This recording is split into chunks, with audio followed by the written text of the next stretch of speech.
우리는 종종 알게 모르게 스스로를 힘들게 만드는 습관들에 갇혀 있습니다. 이러한 습관들은 마치 투명한 족쇄처럼 우리의 삶을 옥죄고 성장을 가로막습니다. 지금 이 순간에도 수많은 사람들이 자신의 잠재력을 충분히 발휘하지 못하고 불필요한 고통 속에서 허우적대는 이유 중 상당수는 바로 이러한 나쁜 습관 때문입니다. 오늘은 당신의 삶을 지치게 만드는 8가지 습관에 대해 깊이 들여다보고 그 굴레에서 벗어나 진정으로 자유로운 삶을 살아갈 수 있는 실질적인 통찰을 나누고자 합니다. 이 여정은 단순히 습관을 바꾸는 것을 넘어 자기 이해와 성숙으로 나아가는 귀한 시간이 될 것입니다. 첫 번째로 살펴볼 습관은 바로 죄책감입니다. 과거의 실수나 불완전했던 자신을 끊임없이 책망하는 마음은 마치 마르지 않는 샘물처럼 부정적인 감정을 뿜어냅니다. 이 샘물은 우리 내면 깊숙이 자리 잡아 삶의 모든 영역에 어두운 그림자를 들이웁니다. 죄책감은 개인적인 관계에 부정적인 영향을 미치고 스스로를 비난의 감옥에 가두며 결국 삶의 전반적인 만족도를 현저히 떨어뜨립니다. 우리는 왜 이토록 죄책감에 쉽게 빠져드는 것일까요? 이는 종종 완벽주의적인 성향이나 타인의 기대에 부응하려는 강박적인 압박감에서 비롯됩니다. 스스로에게 너무나 가혹한 기준을 적용하여 작은 허점조차 용납하지 못하는 태도가 죄책감의 늪으로 우리를 이끄는 것입니다. 우리는 완벽해야 한다는 사회적 압력 속에서 자라왔고, 미디어는 종종 무결점의 인간상을 제시합니다. 이러한 환경 속에서 우리는 작은 실수에도 큰 죄책감을 느끼게 됩니다. 하지만 기억해야 할 것은 모든 인간은 불완전하며 실수를 통해 배우고 성장한다는 지극히 자연스러운 사실입니다. 죄책감은 성장의 동력이 아니라 오히려 우리의 발목을 잡는 무거운 짐이 됩니다. 이 짐을 내려놓을 때 비로소 우리는 진정한 자유를 경험하고 앞으로 나아갈 수 있습니다. 스스로를 용서하고 그 과정에서 얻은 교훈을 통해 더욱 단단해지는 법을 배워야 합니다. 두 번째 습관은 바로 수동적 공격성입니다. 직접적으로 불만을 표현하거나 감정을 드러내기보다 뒤에서 비꼬거나 약속을 지키지 않거나 비협조적인 태도를 보이는 등 간접적인 방식으로 분노나 불만을 표출하는 습관을 의미합니다. 이러한 행동은 단기적으로는 직접적인 갈등이나 대립을 회피하는 것처럼 보일 수 있습니다. 하지만 장기적으로 보면 관계를 서서히 파괴하고 근본적인 문제 해결을 방해하며 오히려 관계의 골을 더욱 깊게 만드는 결과를 초래합니다. 수동적 공격성을 가진 사람은 종종 자신의 감정을 솔직하고 명확하게 표현하는 것에 대한 두려움이나 불안감을 가지고 있습니다. 직접적인 대립을 피하고 싶거나 자신의 의견을 말했을 때 상대방으로부터 부정적인 반응을 얻을까봐 걱정하는 마음이 이런 행동으로 이어지는 것입니다. 어쩌면 과거의 경험 속에서 솔직함이 상처로 돌아왔던 기억이 있을 수도 있습니다. 그러나 진정한 소통은 솔직하고 직접적인 표현에서 시작됩니다. 감정을 억누르고 간접적으로 표출하는 것은 관계의 벽을 높이고 서로에 대한 오해를 키울 뿐입니다. 용기를 내어 자신의 감정과 생각을 존중하는 방식으로 표현할 때 비로소 건강한 관계가 형성될 수 있습니다. 감정을 숨기기보다는 상대방과 솔직하게 대화하는 법을 배우는 것이 중요합니다. 세 번째 습관은 심리적 방어 기제 중 하나인 투사입니다. 투사는 자신의 단점이나 불쾌한 감정을 스스로 인정하기 어려울 때 이를 타인에게 돌려버리는 심리적 방어 기제입니다. 예를 들어 자신이 게으르다는 것을 인정하기 싫어하면서 타인을 게으르다고 비난하거나 자신이 불안하고 초조한데도 불구하고 타인이 자신을 불안하게 만든다고 생각하는 식입니다. 심지어 자신의 공격성을 타인이 자신에게 공격적이라고 느끼는 경우도 흔합니다. 이러한 투사적 사고방식은 자기 성찰을 방해하고 끊임없이 외부에서 문제의 원인과 책임을 찾게 만듭니다. 이는 자신의 내면을 들여다보는 불편함과 마주하기 싫은 마음에 기인합니다. 자신의 어두운 면이나 부족한 점을 인정하는 것은 용기가 필요한 일입니다. 때로는 자신의 한계를 직면하는 것이 고통스러울 수도 있습니다.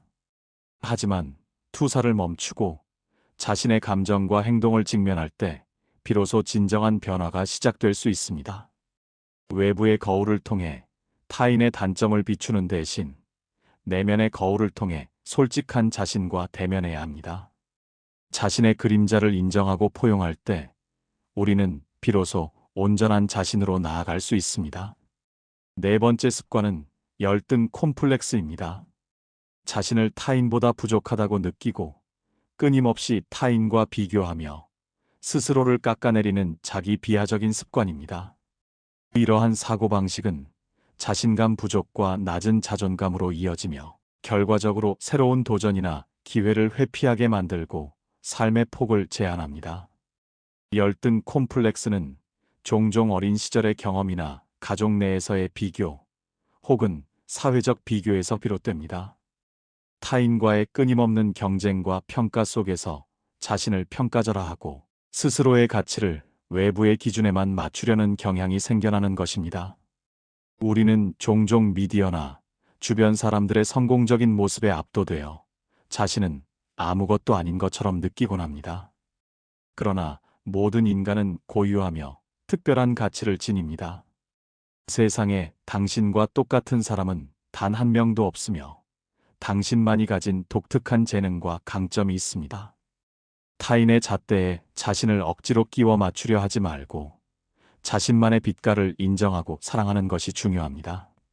당신은 그 자체로 충분히 빛나는 존재이며 외부의 평가와 상관없이 내재된 가치를 지니고 있습니다. 자기 비교의 굴레에서 벗어나 자신의 고유함을 축하하고 스스로의 강점에 집중할 때 비로소 열등 콤플렉스는 사라지고 진정한 자기 존중감이 싹트게 될 것입니다. 다섯 번째 습관은 무심코 행하는 일상생활 속 신체적 습관들입니다.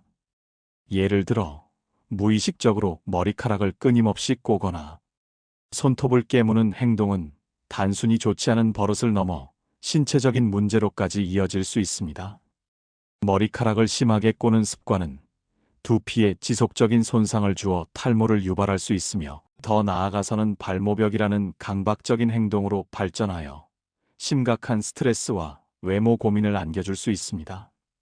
또한 손톱을 깨무는 습관은 손톱뿐만 아니라 주변 살까지 손상시켜 세균 감염의 위험을 높이고 위생상의 문제뿐만 아니라 심리적으로도 좋지 않은 영향을 미칩니다. 이러한 신체적 습관들은 종종 스트레스나 불안감, 초조함 등 부정적인 감정 상태에서 비롯되는 경우가 많습니다. 우리는 무의식적인 행동을 통해 내면의 긴장을 해소하려는 시도를 합니다. 하지만 이러한 습관이 반복될수록 신체적인 건강을 해치는 것은 물론 심리적으로도 자기 통제력을 잃는다는 부정적인 인식을 스스로에게 심어줄 수 있습니다. 이는 자존감 하락으로 이어질 수도 있습니다. 따라서 자신의 불안감을 해소할 수 있는 다른 건강하고 긍정적인 방법을 찾는 것이 중요합니다. 심호흡, 명상, 스트레칭, 짧은 산책 등 건설적인 대안 행동을 찾아 습관으로 만드는 노력이 필요합니다. 여섯 번째 습관은 뇌의 작용과 밀접하게 관련된 확신 습관과 착각 습관입니다. 우리는 종종 자신이 옳다고 맹목적으로 확신하거나 잘못된 정보를 사실이라고 착각하며 살아갑니다. 뇌는 기본적으로 효율성을 추구하는 기관이기 때문에 한번 형성된 믿음이나 사고방식을 쉽게 바꾸려 하지 않는 경향이 있습니다. 이를 인지 편향이라고 부르기도 합니다. 이러한 인지 편향은 우리의 편견을 강화하고 새로운 정보를 열린 마음으로 받아들이는 것을 방해하며 결과적으로 잘못된 판단을 내리게 만듭니다. 확신과 착각은 우리의 사고를 경직시키고 유연성을 잃게 합니다. 뇌는 한번 특정 패턴을 인식하면 그 패턴을 끊임없이 따라가려 합니다. 따라서 잘못된 확신이나 착각에 사로잡히면 현실을 객관적으로 보지 못하고 자신의 생각이라는 울타리 안에 갇히게 됩니다. 이는 개인의 성장뿐만 아니라 사회 전체의 발전에도 걸림돌이 될 수 있습니다. 우리는 항상 자신의 믿음을 비판적으로 검토하고 새로운 정보를 열린 마음으로 받아들이며 다양한 관점을 수용하는 노력이 필요합니다. 유연한 사고와 비판적 검증은 변화와 성장의 중요한 동력이 됩니다. 스스로의 판단을 맹신하기보다 끊임없이 질문하고 탐구하는 자세가 필요합니다. 7번째 습관은 타인과 비교하기입니다. 특히 소셜미디어의 발달로 인해 우리는 끊임없이 타인의 삶과 자신을 비교하게 되는 환경에 노출되어 있습니다. 인스타그램이나 페이스북에서 보이는 타인의 화려한 모습이나 성공적인 커리어를 보며 자신의 삶을 불만족스럽게 여기고 낮은 자존감과 우울감에 빠지기 쉽습니다. 우리는 종종 타인의 가장 완벽해 보이는 단면만을 보고 자신의 현실과 비교합니다. 하지만 타인의 삶이 완벽해 보여도 그 이면에는 보이지 않는 노력과 고통, 그리고 개인적인 어려움이 숨어 있을 수 있습니다. 소셜 미디어 속의 모습은 현실의 전부가 아니며 대부분은 편집되고 가장 좋게 보여지는 부분임을 인지해야 합니다. 타인과의 비교는 끝없는 불만족의 고리를 만들고 질투와 시기심을 유발하며 궁극적으로 행복감을 저해합니다. 중요한 것은 타인이 아닌 어제의 자신과 비교하는 것입니다. 어제의 나보다 오늘 조금이라도 더 성장했는가? 작은 발전이라도 있었는가? 이 질문에 집중할 때 비로소 우리는 진정한 만족감과 행복을 찾을 수 있습니다. 타인의 삶을 부러워하며 시간을 낭비하기보다 자신의 강점에 집중하고 스스로의 속도로 성장하는 것에 가치를 두어야 합니다. 마지막 8번째 습관은 바로 스트레스를 방치하는 것입니다. 현대 사회에서 스트레스는 마치 공기처럼 피할 수 없는 부분이 되었습니다. 학업, 직장, 관계, 경제적 문제 등 다양한 요인들이 우리에게 스트레스를 줍니다. 그러나 이러한 스트레스를 제대로 인지하고 관리하지 못하고 방치할 경우 이는 만성적인 불안감, 우울증, 불면증, 심지어는 고혈압이나 심장병과 같은 신체 건강 악화로 이어질 수 있습니다. 스트레스는 우리의 몸과 마음에 엄청난 부담을 줍니다.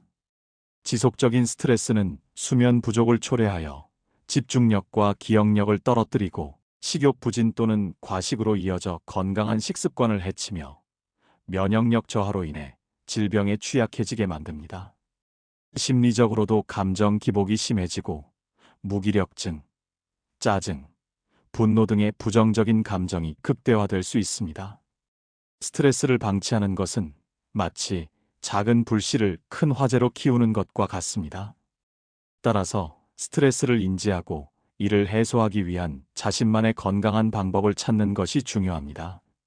명상, 규칙적인 운동, 취미생활, 신뢰하는 친구나 가족과의 대화, 충분한 휴식과 수면 등 다양한 방법을 통해 스트레스를 건설적으로 관리해야 합니다.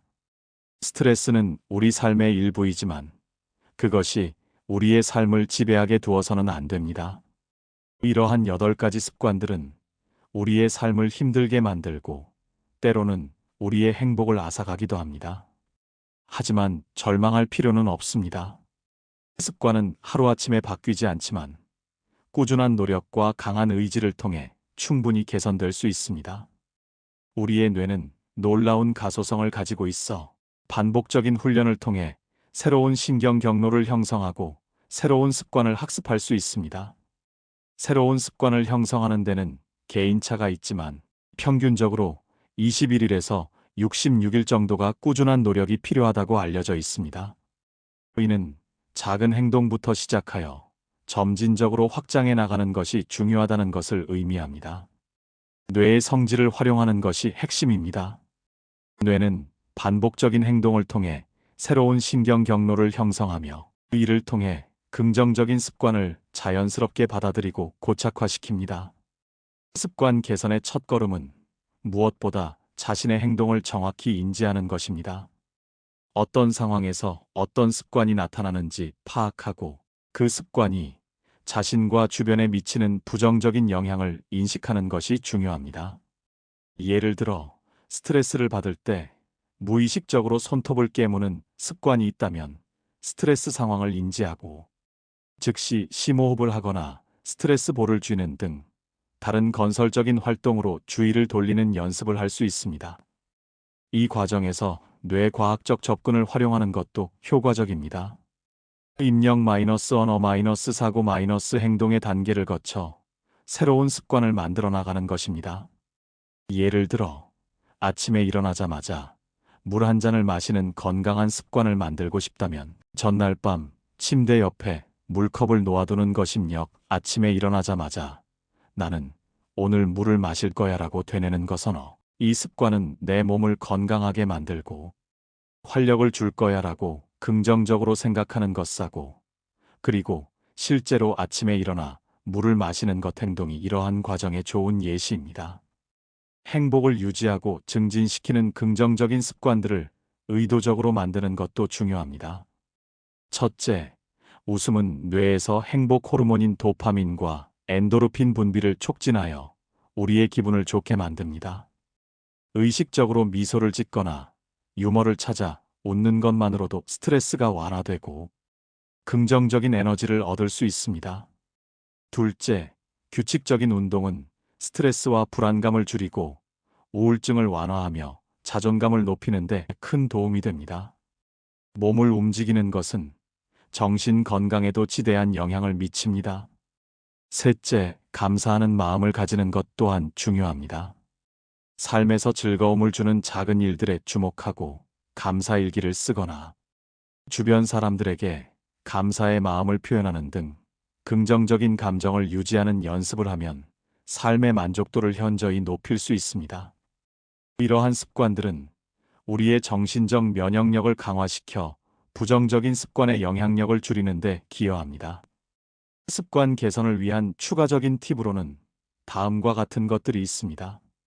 첫째, 자신의 스트레스 요인을 정확히 파악하고 이를 해결하려는 능동적인 노력이 필요합니다. 스트레스의 원인을 아는 것이 해결의 시작입니다. 둘째, 자신의 불행하거나 부정적인 순간들을 인정하고 수용하는 자세가 중요합니다.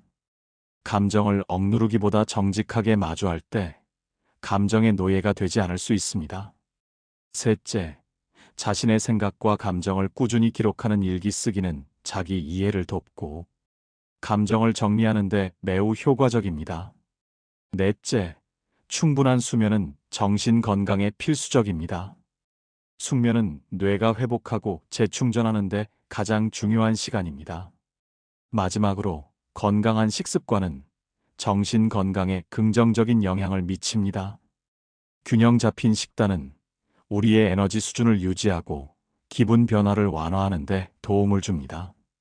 이러한 노력들은 궁극적으로 우리의 정신적, 신체적 건강을 증진시키고 힘들게 만드는 습관의 고리를 끊어내는데 결정적인 역할을 할 것입니다. 지금 당신을 힘들게 하는 습관은 무엇인가요? 그것이 죄책감이든 타인과의 끊임없는 비교든 혹은 무의식적인 일상 습관이든 오늘 이 순간부터 그 습관의 굴레에서 벗어나기 위한 첫걸음을 내디뎌 보세요. 습관은 당신의 운명이 아닙니다. 그것은 당신이 선택하고 변화시킬 수 있는 것입니다. 작은 변화가 모여 당신의 삶을 더욱 자유롭고 행복하며 풍요롭게 만들 것입니다. 당신 안에는 그 어떤 습관도 극복할 수 있는 내재된 힘과 잠재력이 충분히 존재합니다. 과거의 습관에 얽매이지 않고 더 나은 내일을 향해 나아갈 용기를 가지세요. 스스로를 사랑하고 스스로를 믿는 것에서 모든 긍정적인 변화가 시작됩니다. 당신의 삶은 오롯이 당신의 것입니다. 오늘부터 새로운 습관으로 당신의 삶을 더욱 충만하게 채워나가세요. 당신의 미래는 당신의 오늘이 만드는 습관에 달려 있습니다. 지금 바로 시작하세요.